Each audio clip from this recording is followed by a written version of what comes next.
Hi everyone, it's me, Dr. Stacy Betancourt, with another edition of Making Sense with Dr. Stacy. Today we talk about bad news.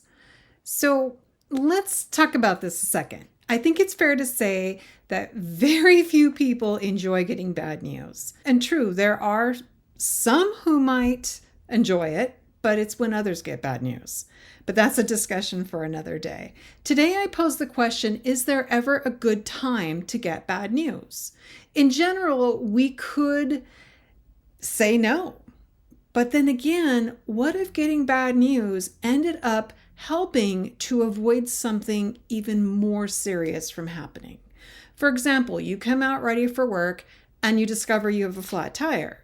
You personally are not in a situation to fix it. You call into work to let them know you'll be delayed as you get someone to help you.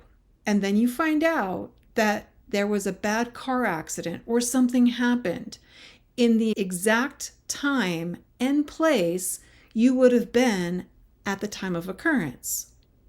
So there's that. So do we have a way of knowing if you would have been involved? We don't. There's no clear way to say.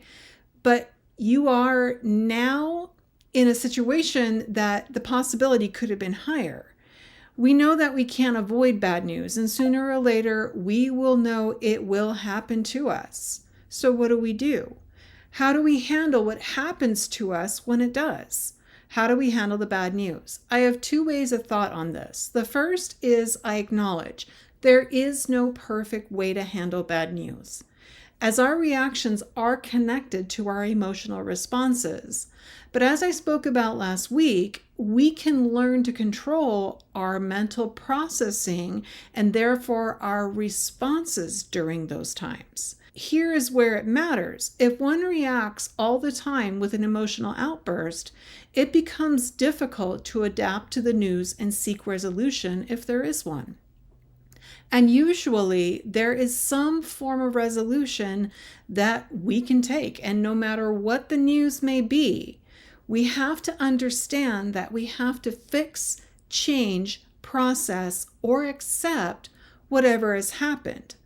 And I don't propose that we become robotic and block out our feelings, but with proper regulation and self-reactions, we can actually lead ourselves to a resolution or some other beneficial thought. And that's just the point, beneficial thoughts. By directing your thoughts in a positive manner, you can recover from whatever circumstances you encounter. Emotions can be healing.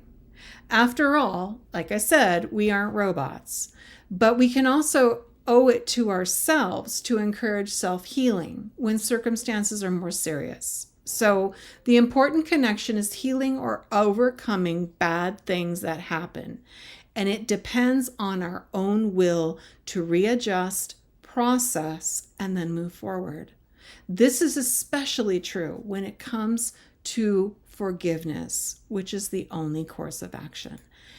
That's it. I remind you all to treat each other with grace. Treat yourself with grace as you go through this. And remember, you're on a journey just like everybody else is. And even if our end results, our desires are the same, how we get there is going to be very different. So there is no right way, there is no wrong way, there's only your way. And that's it. So I thank you again for watching this week's edition of Making Sense with Dr. Stacy. And you know what? I will be back next week. Take care, everyone.